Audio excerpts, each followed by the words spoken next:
I am very excited to announce the release of my new book, Thriving in the Gig Economy, Freelancing Online for Tech Professionals and Entrepreneurs.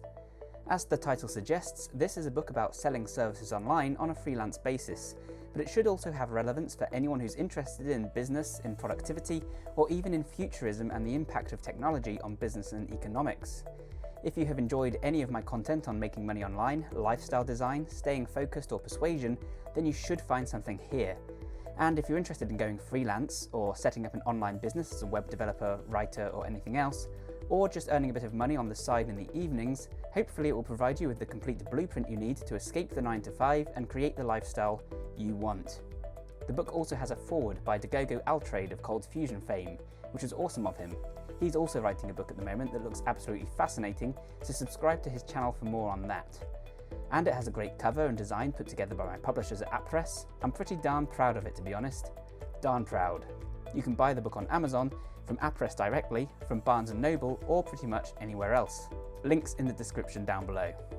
To give you a taste of what to expect though, I thought I'd share with you some of the best business and productivity tips from the book. Some of these can inspire you to get started with your own business, or just be a little more efficient in what you do currently. The many forms of the gig economy. The first thing to recognise is that the gig economy takes many forms, and the key is getting it to work for you. The term really encompasses any type of work that is completed on a per job or per project basis. This can include working for a company like Uber or Deliveroo, though in those scenarios often the companies hiring have more to gain from the arrangement than the contractors. In our case then, it means selling web design, writing or other skills online. It can also mean selling directly to the clients with services such as personal training, coaching or even gardening, though the term is used less often to describe B2C operations like this. At any rate, because we're going out and finding the work rather than relying on a single company to provide it, the balance of power is shifted in our favour and we get to control our time and income. You can use the gig economy as your full-time career choice and enjoy the freedom that comes from picking jobs you like and skipping those you don't. You can also get unconventional this way with how you divide your work and time off.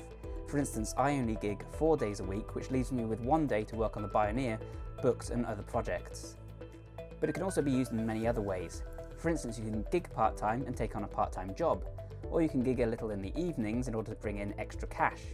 If you have kids and one of you is forced to take extended leave to look after them, gigging online can be a great way to make up for that lost income while being a full-time mum or dad. Of course, it's ideal if you're someone who enjoys travelling and you want to work on the road.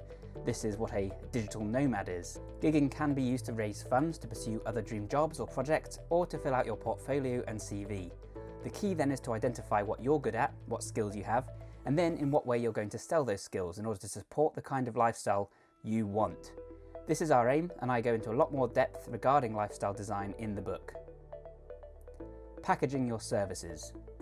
So start with the lifestyle you want or your end goals, and then design your gigging around that.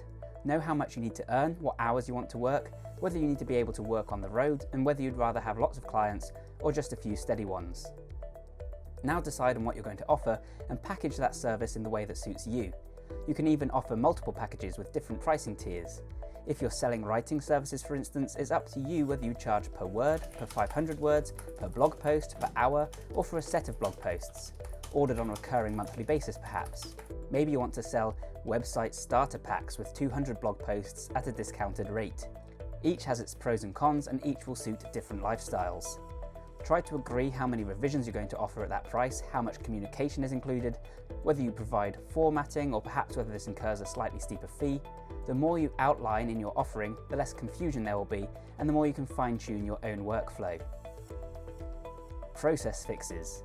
In the book I talk about increasing focus and productivity by creating the right working environment and even using flow hacks. I also discuss using technology and software as force multipliers to help you produce more work with the same amount of effort.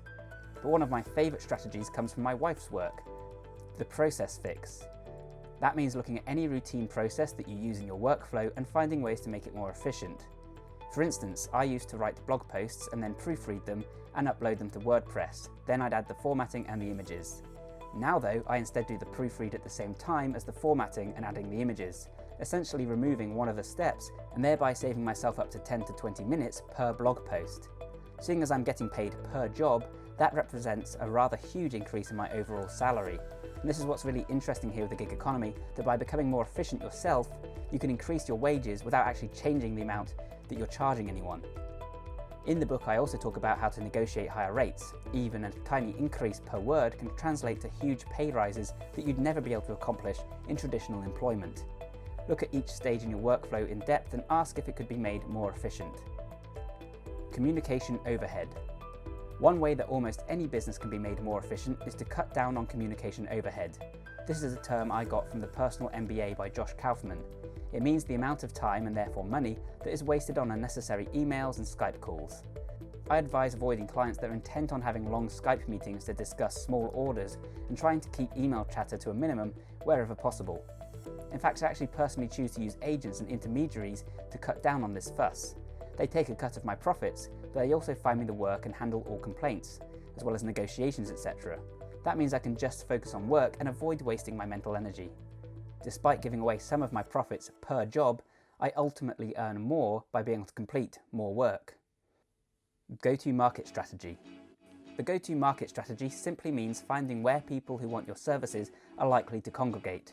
For web design, copywriting, video editing, coding and more, it's common to find work from sites like Upwork and Freelancer. The problem is that you're competing with a lot of other professionals here, and you're going to be forced to work to that website's guidelines, often to your detriment. Some actually encourage you to record your screen, for instance, so that clients can see exactly what you're doing throughout your day, which is highly invasive. So ask instead, where do the people you're selling to hang out? What do they read? It could be a subreddit, it could be a forum, it could be an industry magazine. Maybe it means working with an influencer in that niche and getting them to give you a shout out. I sell most of my services via webmaster forums and via agencies. This is free, it's simple, and it's provided me with steady work now for almost 8 years.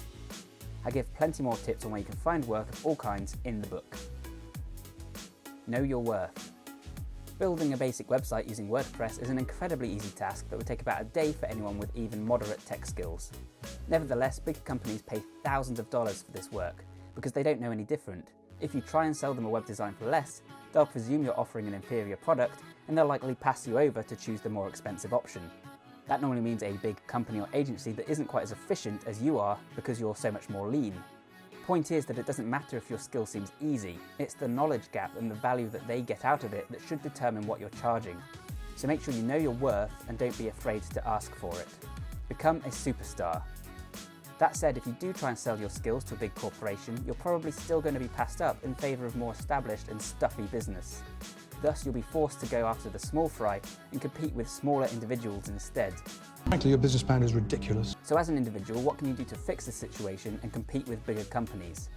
The answer is to become an online superstar and to build your own personal brand. You do this by taking on high-profile jobs to build an amazing portfolio, and you do it by filling out your CV, by continuing to learn and train yourself. You can also create a blog or a vlog where you discuss your skills. Try to imagine the procurement department at the company hiring your work discussing your merits versus the web design company or programming agency that you're competing with. If you're just someone they found on Upwork, then you're not going to compete with the professional outfit. But if you've worked on projects for Google and Facebook, if you've built your own highly successful app, if you've authored books, and if you've got your own coding blog with an audience of hundreds of thousands, suddenly you're a contender and you can charge the really big bucks. So if you found any of these tips helpful or interesting, then you should get a lot of value out of the book. There I go into much more depth regarding how to set up a business, how to transition safely from regular work, and how to build a resilient business that provides stable and growing income. I also go into some depth regarding the market forces that gave birth to the gig economy, and how it's likely to evolve and grow in exciting ways in the future. The short version, this type of work is becoming increasingly common, and so by figuring out your place in this gig economy now, you can gain the upper hand on the competition, and live the lifestyle that you really want. So thanks a ton for watching, guys. I hope you found this video useful and interesting. If you did, then of course check out the book, but also subscribe to the channel where you can find much more on building a business, on productivity, on self-improvement, also fitness, brain training, all that usual stuff. If that sounds good, then thanks a ton for watching, stay tuned, and bye for now.